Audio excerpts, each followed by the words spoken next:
Samuel, bonjour. Bonjour. J'ai deux questions en une seule, puisqu'il faut laisser de la place aux collègues aussi.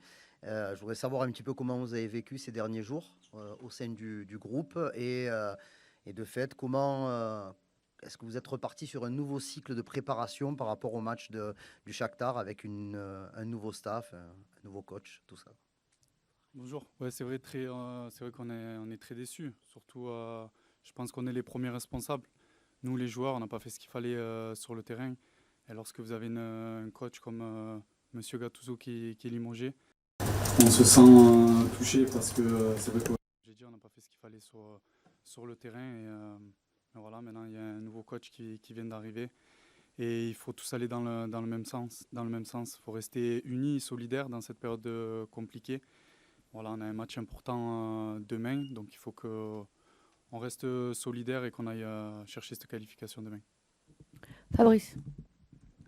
Samuel, bonjour. Bonjour. Tu le disais, il y a le nouveau coach qui était arrivé hier. C'est encore un peu frais parce que vous avez eu qu'une seule séance, parce qu'il y a la deuxième séance tout à l'heure. Mais est-ce que tu peux nous raconter déjà quels ont été ses premiers mots et est-ce que tu sens ce qu'il veut impulser dès demain? Ouais, c'est vrai qu'on a eu qu'une seule séance. Après, je pense que, comme le coach l'a dit hier, c'est vrai qu'il nous a demandé à tous de faire plus, d'avoir une remise en question, de se regarder devant la glace, parce que c'est vrai que c'est le deuxième, voire troisième coach qu'on a eu. Donc, de prendre nos responsabilités sur le terrain. Après, voilà, c'est encore tôt, mais comme j'ai dit, il faut qu'on se prépare parce qu'on a un match important demain. Bruno. Samuel, bonjour. Face à nous, parce que j'ai une question par rapport aux supporters sur le fait que demain le Vélodrome pourrait être en colère à la suite de vos récentes prestations, l'OM qui n'arrive pas à gagner. Tu as pas mal discuté avec eux lors de la réunion, là il y a quelques jours ici à la commanderie. Quel message tu aurais justement à leur faire passer, toi qui es le capitaine de cette équipe actuellement, s'il te plaît? Je pense qu'il n'y a pas vraiment le seul message qu'ils attendent, c'est sur le terrain. C'est ce qu'on fait sur le rectangle vert. Je pense qu'ils attendent qu'on donne le meilleur de nous-mêmes, qu'on mouille le maillot, qu'on mette de l'engagement, qu'on donne tout sur le terrain. Et voilà, qu'on leur apporte de la joie. Parce que je pense que quand on vient au stade, surtout à Marseille, avec toutes les émotions, on a envie de vibrer dans ce stade. Et comme je l'ai dit, on est responsable, nous, les joueurs, de ce qui se passe en ce moment. Donc on a à cœur de leur donner de la joie, de les rendre fiers, de les rendre heureux. Donc voilà, comme j'ai dit, c'est une belle opportunité pour nous demain de se qualifier et de redonner un allant à ce groupe. Oui. Bonjour Samuel. Bonjour. Toi, en tant que capitaine, et tu l'as souvent répété, tu es un amoureux de l'OM, comment tu traverses justement cette situation, cette période qui est difficile pour le club? Ouais, très très dur. Très dur, très compliqué parce que je pense que voilà, on aime tous ce club et on a tous envie de le voir briller, de le mettre en haut le plus haut possible. Et c'est une période compliquée, mais voilà, c'est aussi le sport. On vit des bons et des mauvais moments et je pense que faut aussi apprendre de ces expériences qui sont un peu plus compliquées, mais ça va servir à faire grandir ce groupe. Faut se relever, faut rester unis, solidaires et aller tous ensemble dans le même chemin pour remettre l'OM en haut. Michel. Samuel, deux questions, une rapide. On s'aperçoit qu'il y a beaucoup de buts dans les dernières minutes. Toi, tu es défenseur, beaucoup de buts sur des centres, premier poteau. Gennaro Gattuso disait qu'il n'était pas psy. Jean-Louis Gasset dit que c'est mental. Est-ce que toi, tu as une explication avec ce nombre de buts incroyables encaissés à la fin? Est-ce que c'est que les joueurs ne sont pas assez guerriers, ils ne sont pas assez prêts, c'est un manque de concentration? Est-ce que tu as une explication à ça? J'aimerais bien avoir la réponse pour y remédier, mais c'est vrai que c'est difficile à expliquer. Comme vous l'avez dit, on a pris beaucoup de buts dans les dernières minutes, que ce soit sur des corners, des coups francs. Voilà, je pense que là, il faut vraiment avoir un déclic aussi mental, de se dire que maintenant c'est terminé, il n'y a plus rien qui passe. Et on va faire le maximum pour que ça n'arrive plus. Merci. On va libérer Sam. Merci à Sam. vous.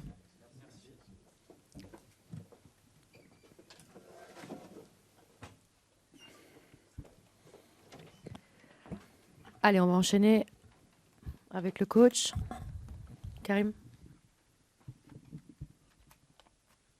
Coach, bonjour. Et avec un peu de retard, bienvenue, hein, puisque je n'étais pas là à la conf d'hier. Je voudrais savoir un petit peu comment se sont passés les premiers moments avec votre groupe sur le terrain. Est-ce que c'était conforme à ce que vous attendiez? Et est-ce que, du coup, je sais que vous n'avez pas le choix, mais voilà, est-ce que vous serez déjà opérationnel pour demain soir? Obligatoirement. Obligatoirement. Même si on est dans l'urgence, on a travaillé beaucoup hier. D'ailleurs, je remercie Pancho Avardonado qui a passé un moment de la journée, un moment de la nuit à nous expliquer un peu tout, nous avancer dans le travail, nous faire découvrir les joueurs, on les connaissait, c'est les hommes, parce qu'il est question d'hommes actuellement pour relever la situation. Donc on a beaucoup travaillé, on a parlé avec les joueurs pour donner une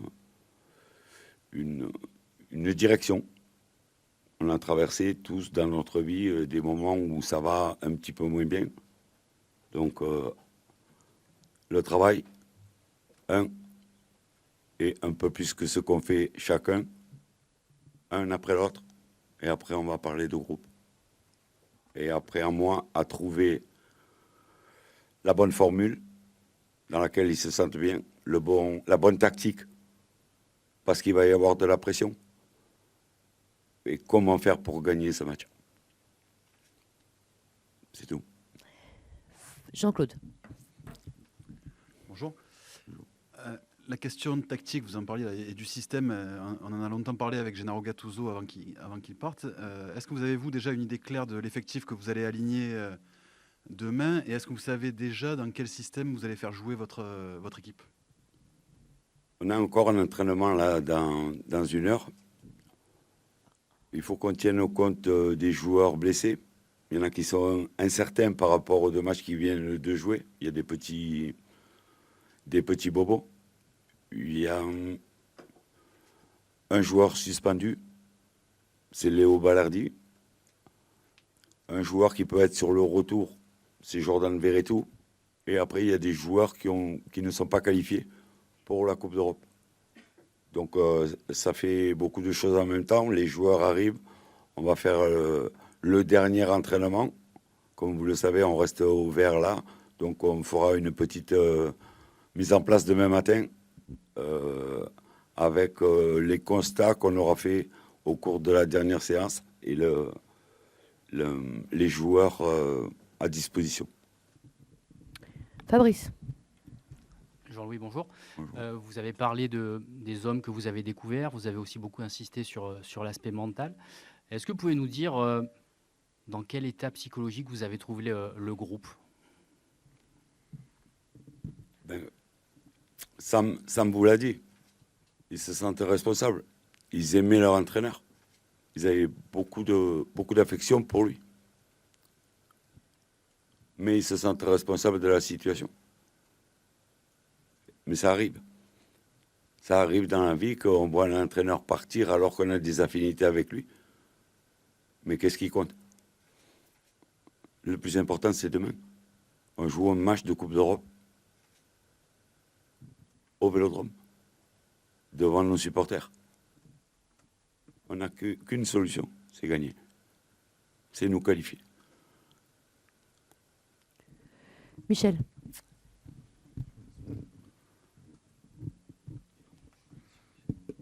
Oui, bonjour Jean-Louis. Le fait justement que ce soit un match couperé pour lancer la dynamique, est-ce que c'est une bonne chose? Je pense. Les supporters marseillais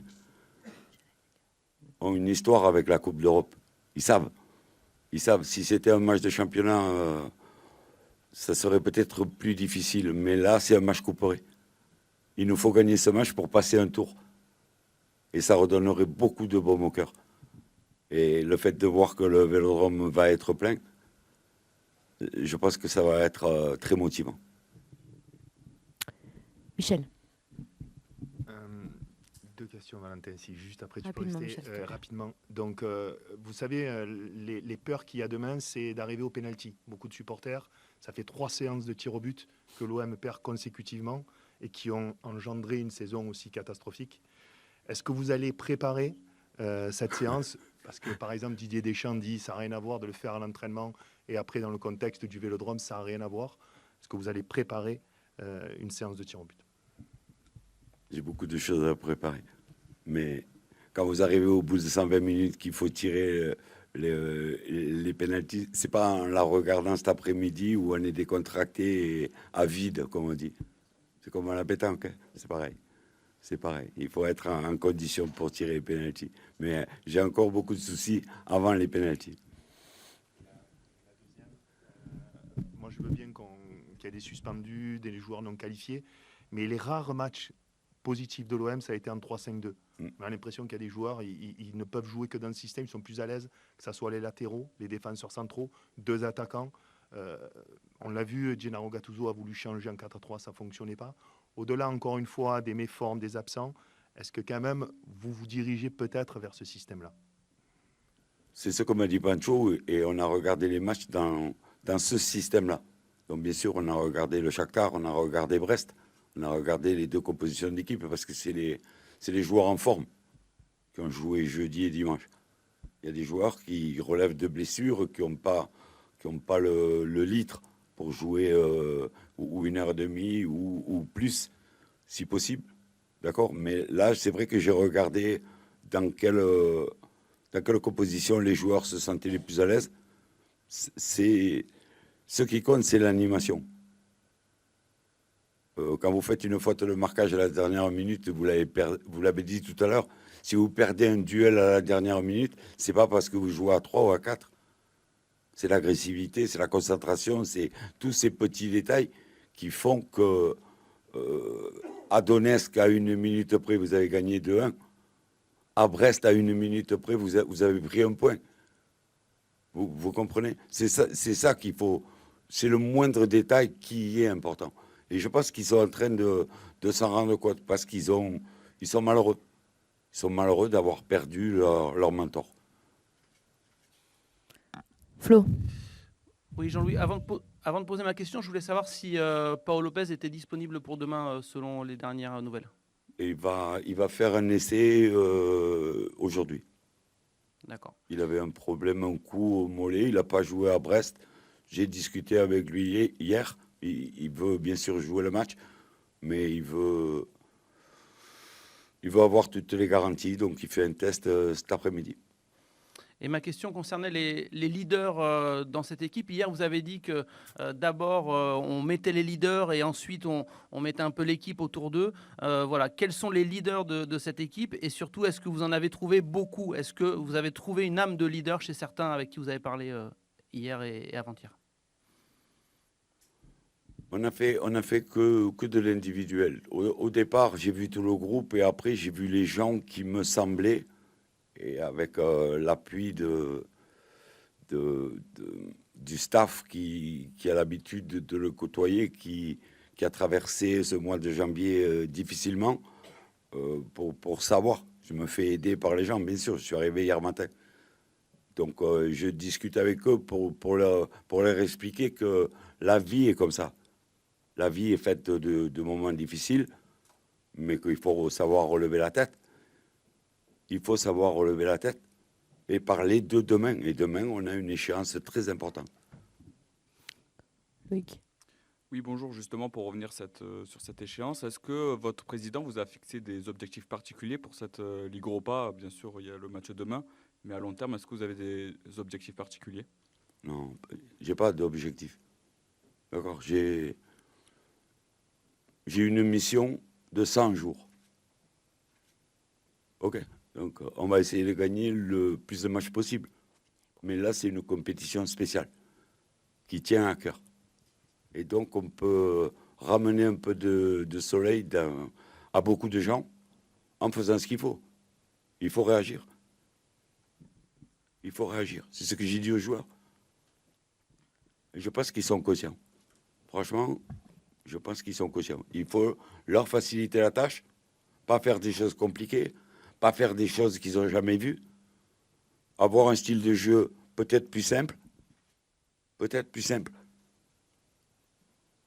Et après, c'est le bon esprit qui va faire et la qualité des joueurs.